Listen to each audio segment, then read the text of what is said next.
Hello CHS, welcome back to Ink TV. Today we have the final interview in our Meet the Presidents series with the upcoming SGA Presidents, Sofie Grobman and Avery Gar. Avery, Sofie, could you tell us why you think you guys were elected president? I think that me and Sofie had a really good shot at winning because of how well we work together. We've been on councils together since we were freshmen, and I think we've just carried what we've learned into each new council. We collaborate well with everything. We're really good at communicating with each other. Like, she's the first person I text about everything. So obviously we're really good at planning stuff out ahead. And I think our work ethic is one of the main reasons why we got put on to SGA. I agree 100% with that. I also think we both equally worked super hard in our campaigns. We spent a lot of time on our trifolds. We baked and we made Instagram posts. We also collaborated on some Instagram posts. Again, we worked super well together. Avery's also the first person I text about everything. And yeah. Do you guys have any qualities or experiences that you guys think made you the most well-suited for this leadership position? I think that me and Sofie both participate in a lot of leadership roles. Like I said before, we were on freshman council together where Sofie was president and I was a council member. We were on sophomore council, then we were on SGA this past year.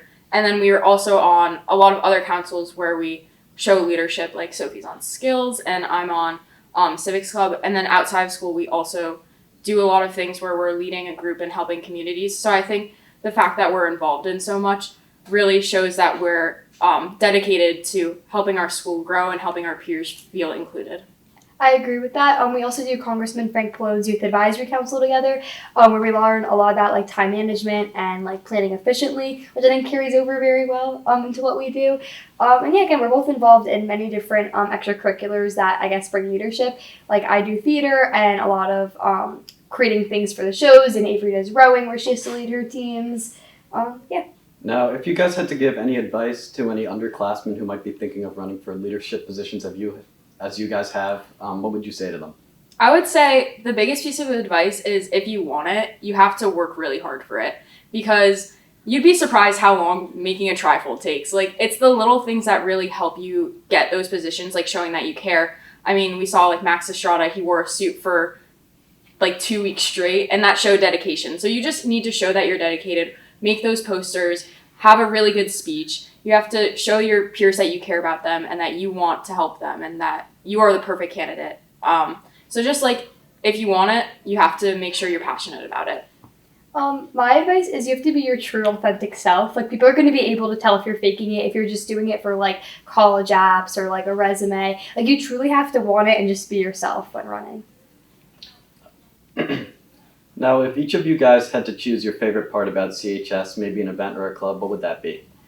I think it's not really a club or an event, but I like how the community at CHS, the fact that we can put on all of these events and have so many like students participate in them shows that we have a really strong bond here, which I think is separate from a lot of schools. I mean, like, what other schools do you see doing like a whole week of Spirit Week where almost everybody participates, or like fashion shows where even if you're not in them, your whole like class comes to watch you and support you. And I think that's a really big thing about why CHS is so special. If I had to choose an event though, my favorite event is obviously Color Wars, because it's like all day in the sun, we all get to work together and you get to meet so many different people because you're put on a team with underclassmen, upperclassmen, and you really just get to bond with those people before heading into your summer. So yeah.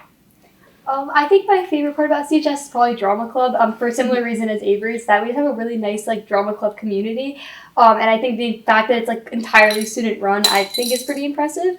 And my favorite event is probably fashion show. A lot of work goes into fashion show. It's like months and months of planning. And I think for that, it's a really rewarding experience to see everybody go up there with their outfits and seeing all of your hard work like come to fruition.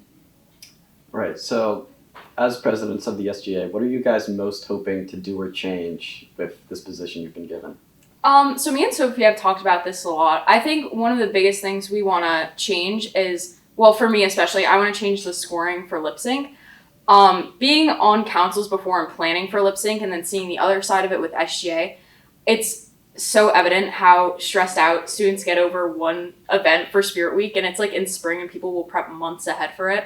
So I think the biggest thing that I want to do, and I think Sofie agrees, is change the scoring, change the rubric, because for me, like, I'm not a dancer. Like, I do not want to dance in that. So for people who are like me, they can participate in other ways, and maybe it's not as many people have to participate in Also, I think that it weighs so much on the Spirit Week.